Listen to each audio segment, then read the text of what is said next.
મિત્રો તમારું સ્વાગત છે। આઈટીઆઈ એડમિશન માટેના ઓનલાઈન રજિસ્ટ્રેશન ફોર્મ ભર્યા બાદ હવે શું કરવાનું રહેશે, હવે કઈ પ્રક્રિયા કરવાની રહેશે, તો તેની વિગતવાર સમજણ આગળ આપણે સમજીશું। ધ્યાનથી સાંભળવું। તમે આઈટીઆઈ એડમિશન માટેનું ઓનલાઈન 50 રૂપિયાનું ફોર્મ ભરેલું છે, તેમજ ચોઈસ ફિલિંગ પણ કરેલી છે। તો તે ફોર્મની અંદર તમારા 10માની કે 9માની કે 8માની કે 12મા ધોરણને માર્કશીટ મુજબ માર્ક્સ એન્ટર કરેલા છે। તો કુલ ગુણમાંથી કેટલા માર્ક્સ આવેલા છે અને ગણિતના તેમજ વિજ્ઞાનના માર્ક્સ પણ અંદર રાખેલા છે। તો તે માર્ક મુજબ તમારું પ્રોવિઝનલ મેરિટ લિસ્ટ 2 તારીખના રોજ જાહેર થશે। પ્રોવિઝનલ મેરિટ લિસ્ટ એટલે કામ ચાલો મેરિટ લિસ્ટ, જે ફાઇનલ ગણાય નહીં, તેમાં સુધારા વધારા થઈ શકે છે। તેથી તારીખ 3 અને 7 તારીખની વચ્ચે જો તમારા માર્ક્સમાં કોઈ ભૂલચૂક રહી ગઈ હોય, એક વખત તમે જે ફોર્મ ભરેલું છે તેને તમારી માર્કશીટ સાથે સરખાવી લેવી, જેથી કરીને તેમાં કોઈ ભૂલ જણાય તો તે ભૂલ સુધારવા માટે નજીકના હેલ્પ સેન્ટરનો સંપર્ક કરવાનો રહેશે। ત્યાં જઈને તમારા માર્ક્સ સુધારી લેવાના રહેશે, જેથી કરીને તમારું એડમિશન રદ થાય નહીં। ત્યારબાદ તારીખ 9-7ના રોજ તમારા માર્ક્સ તમારી જાતિ, કાસ્ટ એટલે કે ઓબીસી, એસસી, એસટી અને માર્ક્સના મુજબ તમારું ફાઇનલ મેરિટ લિસ્ટ બનશે, જેના આધારિત તમને એડમિશન મળશે।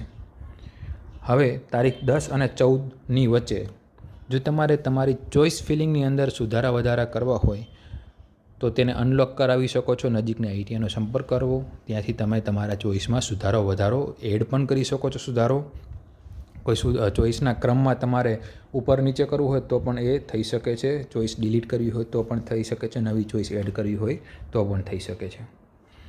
ત્યારબાદ ફાઇનલ મેરિટ લિસ્ટ અને જે ફાઇનલ ચોઈસ ફિલિંગ કરી છે તે મુજબ 17 તારીખે પ્રથમ રાઉન્ડનું રિઝલ્ટ જાહેર થશે। આ રાઉન્ડનું રિઝલ્ટ તમે તમારા લોગિનમાં જોઈ શકો છો। આઈટીઆઈ એડમિશનની વેબસાઇટ ખોલવાની રહેશે, તેમાં તમારું લોગિન કરવાનું રહેશે, રજિસ્ટર ઉમેદવારના લોગિનમાં જવાનું રહેશે અને તેમાં તમારે પ્રથમ રાઉન્ડનું રિઝલ્ટ જોઈ શકો છો। આ પ્રથમ રાઉન્ડનું રિઝલ્ટ માન્ય ગણાશે। જે આઈટીઆઈ અને જે ટ્રેડમાં એડમિશન મળેલું છે તો તે આઈટીઆઈમાં રૂબરૂ જઈને કન્ફર્મ કરાવવું ફરજિયાત છે। આઈટીઆઈમાં એડમિશન કન્ફર્મ કરાવવા રૂબરૂ જાઓ ત્યારે ઓરિજિનલ ડોક્યુમેન્ટ તેમજ 250 રૂપિયા રોકડા ફી તેમજ 600 રૂપિયા ઓનલાઈન ફી ના હોય તો રોકડા પણ લઈ જવાના રહેશે। એટલે કે ટોટલ 850 રૂપિયા એસસી, એસટી, મહિલા તેમજ દિવ્યાંગ સિવાયના તમામને, એટલે કે ઓબીસી, એસીબીસી, બક્ષીપંચ, જનરલ કેટેગરીમાં આવતા હોય એ લોકો, ઈડબ્લ્યુએસ કેટેગરીમાં આવતા હોય એ લોકો 600 રૂપિયા ફી ભરવાની રહેશે તેમજ 250 રૂપિયા ડિપોઝિટ ભરવાની રહેશે। તે સિવાય એસસી કેન્ડિડેટ હોય, એસટી હોય કે મહિલા ઉમેદવાર હોય કે દિવ્યાંગ ઉમેદવાર હોય તો તેમણે ફક્ત 250 રૂપિયા ડિપોઝિટ જ ભરવાની રહેશે। 600 રૂપિયા ટ્યુશન ફી ભરવાની રહેશે નહીં। 600 રૂપિયા તમે ઓનલાઈન અને ઓફલાઈન બંને રીતે ભરી શકો છો। ઓનલાઈન લઈ જાઓ તો એ વધારે સારું રહેશે। 250 રૂપિયા તો તમારે રોકડા જ જમા કરાવવાના રહેશે, તેની રિસિપ્ટ પણ તમને આઈટીઆઈમાંથી મળી જશે।